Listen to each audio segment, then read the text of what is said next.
So welcome to Booth Confessions. I'm so excited. The idea is that we have honest, real conversations about the industry, and a lot of conversations happen privately.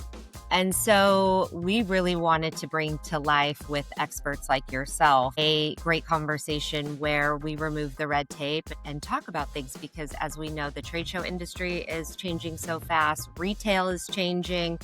How buyers shop is changing. So we want to really discuss some of those challenges in an honest space and get perspectives from folks like you. My name is Kelly Helfman, and I have been in the industry for over 2 decades. I recently left my role running the largest fashion trade show portfolio in the US.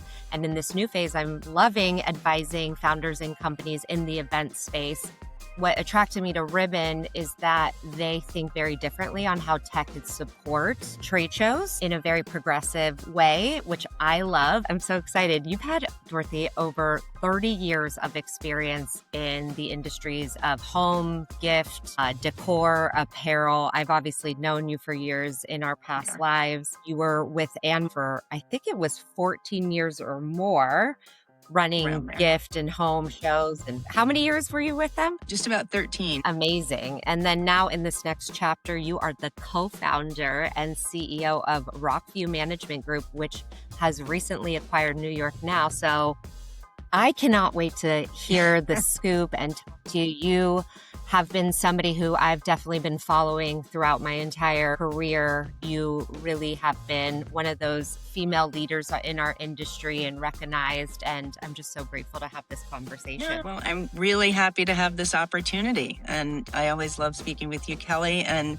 I think you and I both are in kind of a different phase of our careers, and it's pretty exciting to be in the same basic industry, but in a very, very different role and within a very, very different context. So I'm excited to speak to you today. I know, it's so wild going from corporate and working for a company that is large and support to founder, independent. I know you and I have had conversations throughout the years in our past careers about how much the fashion industry was changing and retail, and it just continues to blow my mind how fast everything is. So I really want to understand, both personally and professionally, you were part of your past career at ANDMORE, and now you've come back through and co-founded this company and also acquired New York Now. So really want to hear at a high level, like how that all happened for you. Yeah, well, it's interesting. Before I worked for ANDMORE, I worked for a company that no longer exists, unfortunately, called George Little Management. And the largest show in GLM's portfolio was the New York International Gift Fair. It was founded in the early 20s and quickly became the largest kind of gift and home show, temporary trade show in the country, and really was truly international. And I ran that show for 7 years until GLM was sold. And at the time that they were sold, they were acquired by private equity. I had an opportunity to go work for a newly formed company called International Market Centers, which later became ANDMORE. And so I moved on, but I'm a native New Yorker. I was born and raised in Manhattan. And I always loved the New York show. It was a show that was really driven heavily by brand presentations and corporate presentations. And so you frequently would get principals at the show and owner-operators, much like magic, actually. So you'd really have the opportunity to engage with kind of the creators in some instances and the operators of these cottage businesses. And it was really fascinating. Anyway, when I went to IMC, I specifically was responsible for launching the gift component of the show in Las Vegas, and we later acquired Atlanta. So I was not in the Northeast at all. I mean, I was still living in the Northeast, but I was predominantly working in the Western region and the Southeastern region. But I always followed New York. And the show, it was still pretty strong through kind of 2017, 2018, but it was sold again in 2017. And had a lot of leadership change, a lot of management change, and the team changed over. So I think some of the relationships with customers may have been lost. I mean, I think there were a lot of factors. And then COVID came along, and As I think most people know, COVID really shut down the Northeast, I think, and California. But there were other parts of the country that continued to operate. And that had a really big impact on the show. So it had sort of diminished a bit after COVID. And at the same time, there was a group of exhibitors within the show that split off and launched a new show called Shop Object, also held in New York at the same time, very small, curated, very particular point of view. And I was really intrigued by what was going on with Shop Object. I knew the founder, Jesse James, really well, so I was following that. And in 2018, ANDMORE, the company I was working for, we had the opportunity to acquire Shop Object, and did. And it grew under our ownership, still led by Jesse James. And I started to think, Shop is terrific, but it is so focused and so elevated and so curated. It really needs the engine of a big, successful commercial market alongside it to drive a bigger base of buyers to the city that they can then benefit from. And New York Now just wasn't working that way. And so, we were looking at how to add more commercial elements to the Shop Object show to help it grow in that fashion. And about that time, there was a leadership change at ANDMORE, and I moved on. I had a year during which I was advising the company. And at the end of that year, I was free to move on and do something else. During the course of that year, I was approached by Emerald, the owners of New York Now, to see if I could help them revive the show. And I wasn't in a position to do that at that time, and wasn't really sure I wanted to get back into kind of the corporate grind. And in fact, I said to Gannon, who I spoke with at that time, I said, I think actually what the show needs is agility. So I'm not sure that you bringing me into your structure would actually help. Like I'd have ideas, but I think it needs a lot of very focused attention, and it needs people to try a lot of different things and be agile. And I think it really needs to be run by a small company. So he came back and he said, do you want to buy it? And I was like, what? Me buy a show? And I was like, yeah, all right, sure. Why not? I had a good rapport with Emerald. We were able to structure a deal that allowed me to take this step with two operating partners, but without external financing. So that's kind of unusual in this day and age in this industry. The co-founders that are working with me worked with me at ANDMORE for a number of years. One was the CFO, and he's now the CFO of Rockview, and the other was the CMO, and she's now the CMO of Rockview. And really, they became my partners because I went to them with this opportunity and said, look, I want to talk this through with you from a financial perspective, from a marketing perspective. Do you think I'm crazy? They were like, no, we don't, and we want to be part of it. So that was terrific. And we formed the company and completed the acquisition kind of within the same week in April. So we've actually owned it, I guess, for 6 weeks. I mean, it feels like a much longer time just because we've gotten a lot accomplished in that time frame. But we did. We acquired it. We announced it. We got great response from the industry because the Northeast has been missing a very strong, large commercial gift market for a long time. And so we've had great feedback. Put together a small but mighty team of very experienced folks, both in trade show production, but also specifically within the gift industry. So they have a lot of relationships in the gift industry, and they understand what it is to put on a large show of smaller companies. So there are 8 of us and a couple of contractors, and it's sort of amazing what you can get done when everybody's aligned, everybody's kind of incentivized to win and perform. Everybody is incentivized and passionate, really, about the product. When you set up a structure and everybody on a small team knows, here's where we're headed, here are our challenges, here's how we're going to lean into those challenges. This is our talk track, this is our story. It's pretty straightforward. And this is this is what you're supposed to do. Now go do it. And you kind of strip away the hierarchy of decision making. We're all remote. We all reconvene once a week. We talk for about 80 minutes. We cover off here's what I'm doing, here's a roadblock I've hit, here's a success I've had. And we make a lot of quick decisions, and then everybody keeps going. So in 6 weeks, we've set up a new CRM. I've been at companies where it took 3 years to set up a new CRM. And, we've negotiated all of our contracts, and we've actually are generating a lot of new booth assignments. So the show actually is going to grow for the first time in a while. So anyway, that was a long way of saying it kind of was something that I cared about and was following and believed was necessary, but the actual opportunity itself was kind of fell in my lap a bit. I do feel like I've got like somebody watching out for me because it's an amazing opportunity, and I'm working with some pretty great people. What a perfect next step for you. Absolutely. Full alignment, full circle. This is an incredible story. I had no idea about your whole path, and just I can't even imagine how it feels to wake up and be like, wait, I'm a co-owner of New York Now? Like what? Yeah. That's pretty surreal, I'm sure. And you should be so proud of yourself. I mean, your career and where you've got to and how this has happened and the industry trusts you. And gosh, going from what you did to building a team, it's a heavy load. But what really stuck out to me is how you were so honest with Emerald to say, I honestly don't think under you guys I'm going to be able to do it, even though you could have said yes and let's try. You were so honest with them and told them it's not going to happen with you. And that honesty got you this opportunity.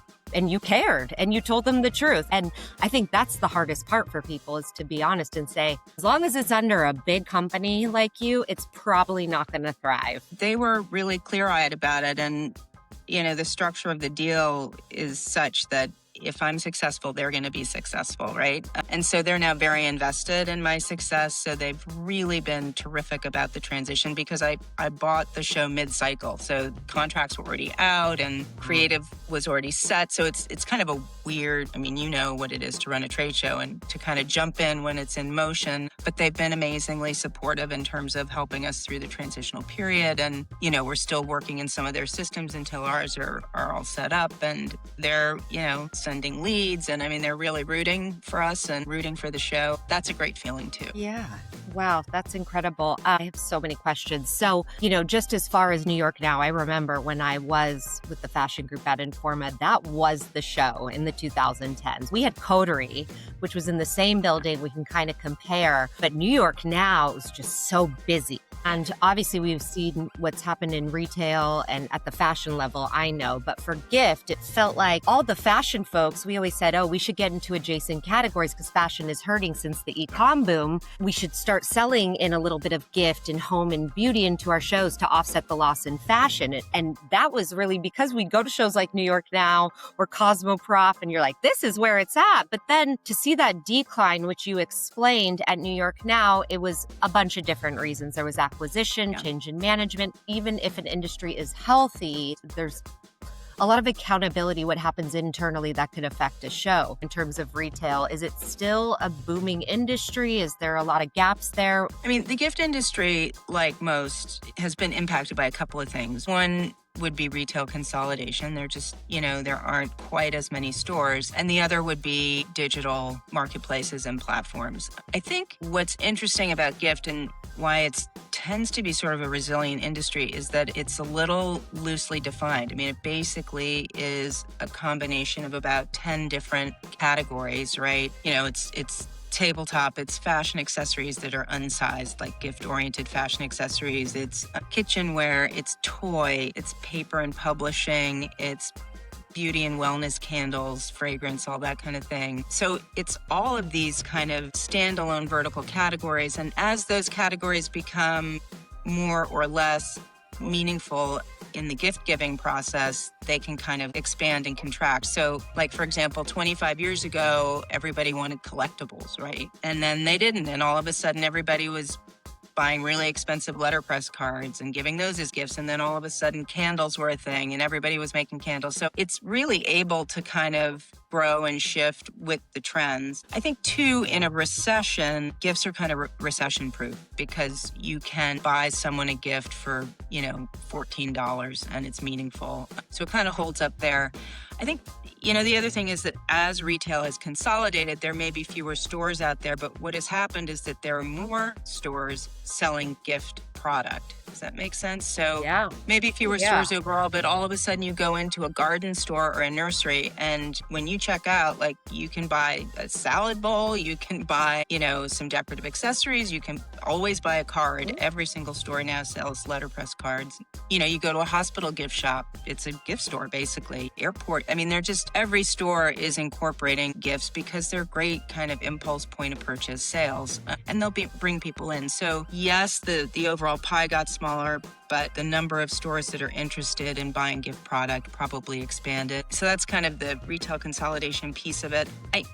Digital is so tricky, and I don't think we've seen the end of its long-term impact. I think initially everybody was so freaked out, right? Particularly with, in the gift industry, the big digital marketplace is Fair. I know there are other different ones in the apparel industry that have been around for a while. And I think there was a big fear that everything was going to go online. And I think COVID came along too. And then it was like, wow, really, everything's going to go online. But I think we've seen kind of a normalization of that, of the ecosystem has kind of balanced in the last couple of years. I think it's kind of the long tail that's online. They're really small stores that are maybe pretty remote and maybe not totally gift oriented, and the really small kind of startup lines. But I think still for a large line and a large retailer trying to write a complex order, and I know this is probably true of apparel as well, you got to sit there and you've got to look someone in the eye, and it's hard to write a complex order online by yourself, unassisted, number one. And now I think too, with the advent of AI, you got to know that that company exists and that they can make that product, and that they've got the wherewithal to come back to a market every 6 months and stand in front of their customer to do business, because I don't think you necessarily are going to know what you're getting online. And so I think that personal trust, which maybe people were worried about 4 years ago, I think it's actually going to become more important. So I think trade shows are going to have kind of a new resurgence, but I think what they look like might be a little bit different. We talk a lot about this, especially with Ribbon. It needs to be both. You have to go in person. It's always going to be both. We cannot deny online. It's a huge part of business for people. Right now, trade shows, it's like my biggest competitor used to be you guys. It was Atlanta or Dallas. And then it's like, no, the biggest competitor is not just the fairs of the world. I'm competing with the internet. I'm competing with Instagram. I'm competing with influencers. Yeah. My biggest competition is how people buy, and it's direct to consumer. So I cannot wait to see, Dorothy, the shakeup you do, because being nimble, being agile as a small company is exactly what these large shows need in order to address the exact needs of the different categories and sectors of trade shows. We can only go so far when we have red tape and it's a big company, and it makes sense. You have shareholders and XYZ, but when you're able to be small and be nimble and really listen to the exhibitors and do what's right for the community, you're going to fly because you're able to listen, you're able to do it. Yeah. And you're also playing the long game, right? I don't have shareholders to answer to. The value creation for me is not about optimizing EBITDA for a flip. You know what I mean? It's about growing it back, right? And so that's a tremendous amount of freedom for me and my team that other show organizers don't always have. The downside is I don't have access to a lot of capital, which if you're in the permanent showroom business would be nearly impossible, right? But in the trade show business, the cash flow properties are so different, right? And you don't need much capital to run a trade show. You just need a really solid operating structure. And you need a successful show. Yeah. But there isn't capital investment to be made. So there's just a ton of flexibility and freedom, and it'll be interesting to see how this works. I completely agree with you about digital. It's not even omni-channel anymore. It's just buyers don't even think, I think, in certain respects, I'm buying here, but I'm looking at it here. I'm going to go buy it online tonight. I doing it at my desk tonight, or I'm buying with my rep who's in the showroom, but they're actually placing the order on Fair. It kind of doesn't matter as long as the order happens. So I think, one big challenge for us will be figuring out how to sit as a physical show within the larger ecosystem. We are not going to bite off more than we can chew and try to do a big digital spin up. I mean, we're basically going to focus 110% on building the best possible trade show that we can, but we will be interested in working with digital partners to make sure that our customers have that kind of combo experience. And I mean, I don't know exactly what that looks like, but I'm not going to fight the ecosystem, but I'm also not going to try to compete with established channels that are working well for people. There's a lot of opportunity there, and we'll just see how we fit in. I think the other thing that's kind of different in this environment is that as a small privately owned company, it's easier for us to partner. It's easier for us to give up a little bit of profit to gain a little bit of volume or to gain some exposure that we probably couldn't develop on our own. So we'll be looking aggressively at collaboration, at partnership, just trying to find customers and vendors and suppliers in the ecosystem that can help us to be more successful and that we can help to be more successful. And ultimately that together we can create a better platform for our common customers. And, I think it's harder when you're a larger company to enter into collaborations like that. Absolutely. Wow, this is so exciting. I can't thank you enough. You've been so transparent, and this is really exciting. I can't believe you came in mid-show cycle. I feel for you. You don't have to reinvent the wheel all at once. It's going to be a gradual transition that I can't wait to watch. Thanks. Thanks so much for the opportunity. And, let's talk again in 4 months. Yeah, exactly. I know you're so busy. And honestly, it was a very inspiring story you shared. Nobody wakes up one day and says, I want to work in the trade show industry. No. We all kind of just fell in it through an industry or a category, whatnot. And to see how we're all navigating the next chapters, it's been really inspiring, especially for me. So thank you for sharing it. You don't have to start something from scratch or go to the next big corporate career. You got really creative, it sounds like. And I think that's something I took away today. Excellent. Well, good. Thanks. This was so inspiring, Dorothy. I can't even believe what you did.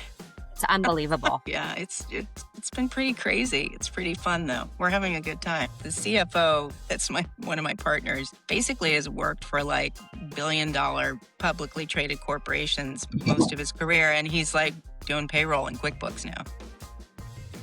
Very he's humbling, like, right? I learned so much last week. And he's so excited. He's like, I got payroll out, right? It's fun. And you've sort of had your own business for a long time, but I never have. And it's really different. You learn a whole new set of things. It's great. Yeah. And it also gives you a lot of respect in the gift industry. So many of our customers are owner-operator small businesses. And I've got a whole lot of new respect for those guys, honestly. So anyway, well, thank you very much. Yes, stay present. Running the show in August. Yep. Yes, for sure. And I'll be in Atlanta and Dallas. So, all of that too. So best of luck, Dorothy, with it. Thanks so much. I appreciate it. Good to see you, Kelly. All right. Have a wonderful rest of your day.